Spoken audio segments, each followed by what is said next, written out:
జై గంగపుత్ర జై గంగపుత్ర జై గంగపుత్ర జై గంగపుత్ర జై గంగపుత్ర జై గంగపుత్ర జై గంగపుత్ర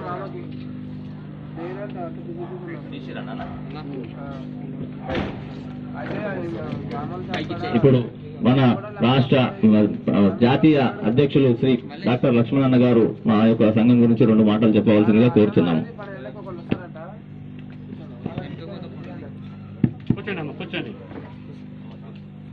మహాత్మా నగర్ గంగపుత్ర సంఘం అధ్యక్షులు వెంటం రాములు గారు, ప్రధాన కార్యదర్శి బిజి వెంకటేష్ కుమార్ గారు, మన బీజేపీ రాష్ట్ర నాయకులు సదానంద ముదిరాజు గారు, గోలక్పూర్ నుంచి బీజేపీగా అభ్యర్థిగా పోటీ చేసిన విశ్వం గారు, రాష్ట్ర జంగం సంఘం నాయకులు, గంగపుత్ర సోదరులారా సోదరిమణులారా, చాలా సంతోషం.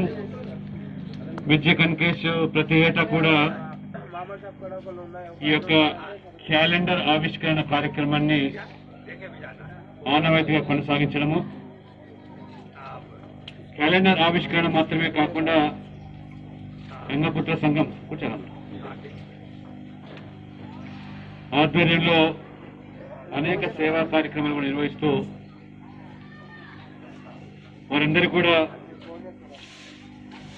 సంక్షేమ కార్యక్రమాలు, ప్రభుత్వం యొక్క పథకాలు అందుబాటులో తీసుకొస్తూ వాళ్ళ చైతన్యం నింపుతున్నందుకు గంగపుత్ర సంఘం అభినందిస్తూ, మహాత్మానగర్ లో పెద్ద సంఖ్యలో ఉన్నటువంటి గంగపుత్రులు ఇవాళ ఒకసారి రాష్ట్రంలో ఉన్నటువంటి బీసీల స్థితిగతులు, ఈ ప్రభుత్వం కేవలం ఓటు బ్యాంక్ అని పరిగణిస్తూ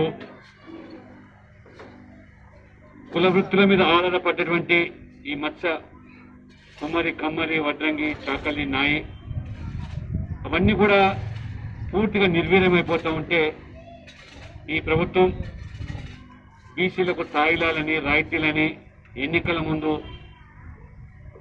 మభ్యపెట్టే మాటలు చెప్పి ఏరు దాటేదాకా ఓటు మల్లయ్య, ఏరు దాటిన తర్వాత బోటి మల్లయ్య చిన్నంగా వివరిస్తున్న తీరు మీరు గమనించినట్లయితే తెలంగాణ రాష్ట్రంలో 54% ఉన్న బీసీలకు పెద్దపీట వేస్తామని,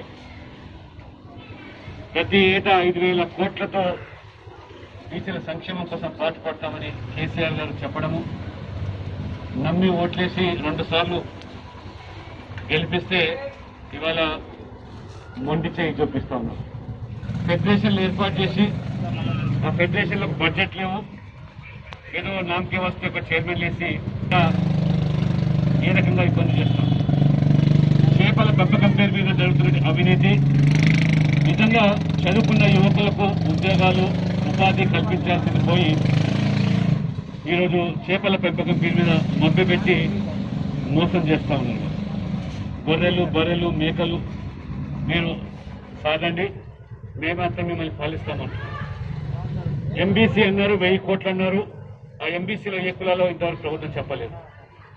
కాబట్టి సామాజిక స్పృహ లేకుండా బీసీలను అణచివేస్తూ మన కార్పొరేషన్ ఎన్నికల్లో కూడా మీరు చూశారు, ముస్లింలను బీసీ జాబితాలో చేర్పించి బీసీల వాటా వారు తన్నుకుపోతూ ఉంటే మజ్లిస్కి ఎరగా వారు రాజకీయంగా ఎదిగేటువంటి స్థానాల్లో వారికి ఇవాళ గోలక్పూర్ సాక్షి, గోలక్పూర్లో వాస్తవంగా ఇది బీసీ జనరల్ సీట్. ఎవరు రావాలి ఇక్కడ? కార్పొరేటర్ గా బీసీ రావాలి. మరి వాళ్ళ మజ్లిస్ పార్టీ ఈ గౌసుద్దీన్ బీసీ ఎట్లా అవుతాడు? ఇంత దగా చేస్తూ ఉంటే, మోసం చేస్తూ ఉంటే, మరి 50 సీట్లు బీసీలకు ఉంటే 30 సీట్లు మజ్లిస్ అనుకోపోయింది. ఇంత మోసం జరుగుతూ ఉంటే టీఆర్ఎస్ మజ్లిస్ పాట పడుతుంది, మజ్లిస్ వంత పడుతుంది తప్పితే బీసీలకు తీరని అన్యాయం చేస్తుంది. ఎంబీసీలకు 1000 కోట్లని ₹1 ఇవ్వాలి. అదే నరేంద్ర మోడీ గారి ప్రభుత్వం బీసీలకు పెద్దపీట వేస్తూ ఈరోజు బీసీ కమిషన్కు రాజ్యాంగ హోదా కల్పించి రిజర్వేషన్లు సక్రమంగా అమలు చేయడానికి 27% కేంద్ర ప్రభుత్వ ఉద్యోగాల్లో, విద్యా సంస్థల్లో చొరవ తీసుకుంటే ఈ సంవత్సరమే అదనంగా 70,000 మంది బీసీ పిల్లలకు కేంద్ర ప్రభుత్వం వాళ్ళకి వాళ్ళ అడ్మిషన్లు ఇవ్వడం జరిగింది పెద్ద పెద్ద విద్యా సంస్థల్లో. ఆ రకంగా మత్స్యశాఖకు మొదటిసారిగా స్వాతంత్రం తర్వాత మరి కేంద్రంలో మంత్రిత్వ శాఖ పెట్టి సపరేట్ బడ్జెట్ ఇచ్చి సాధ్వి నిరంజన్ జ్యోతిని మంత్రిగా చేశారు. ఈ రకంగా మోదీ ప్రభుత్వం బీసీలకు పెద్దపీట వేస్తూ మోదీ ప్రభుత్వం ప్రవేశపెట్టే ప్రతి పథకంలో లబ్ధిదారులు బీసీలు, మత్స్యకారులు. ఈ రకంగా ఇంత పెద్ద సముద్ర తీరం ఉన్నటువంటి మన దేశంలో మనకు ఈ రకంగా మత్స్య సంపదను ఉత్పత్తి చేయడానికి బడ్జెట్ ఇచ్చి మంత్రిత్వ శాఖ ఇచ్చి చేస్తూ ఉంటే మన రాష్ట్రం ఏం చేస్తుందంటే ఈ రకంగా మొత్తం ఆ బీసీల వాటాలన్నీ కూడా ముస్లింలకు మరి ఈరోజు మస్జిద్కు దారాదత్తం చేసి తీరని అన్యాయం చేస్తున్నారు. 2 పడకల గదులు ఇల్లు అన్నారు, మోసం చేశారు. మరి మహాత్మా నగర్లో కూడా మనం గతంలో ఎమ్మెల్యేగా ఉన్నప్పుడే చేసిన అభివృద్ధి, ఇక్కడ మసీదు సదుపాయం కానీ లేదా ఇక్కడ గుడి నిర్మాణ విషయంలో కానీ చేసినటువంటి సహకారం ప్రజలు మర్చిపోరు. గంగపుత్ర సంఘం కూడా మీరు ఇటీవల అసలు విశ్వం గారు గెలిపించి ఉన్నట్టయితే ఇంకా మనం ఈ బోలక్పూర్ రూపురేఖలు మార్చి ఉండేది. ఏ రకంగా ఆ రోజు కలుషిత నీరు తాగి 14 మంది చనిపోతే ఈ ప్రభుత్వాలకు సోయలేదు. కనీసం ఆ డ్రైనేజ్ వ్యవస్థ సమూలంగా మార్చదు. ఇక్కడ ఏ రకంగా మొత్తం బోలక్పూర్లో అక్రమంగా జరుగుతున్న వ్యాపారాలు, ఈ యొక్క జనసాంద్రత ఉన్న ప్రాంతాల్లో ఏ రకమైన ఇబ్బందులు కల్పిస్తున్నారు మనం చూస్తున్నాం.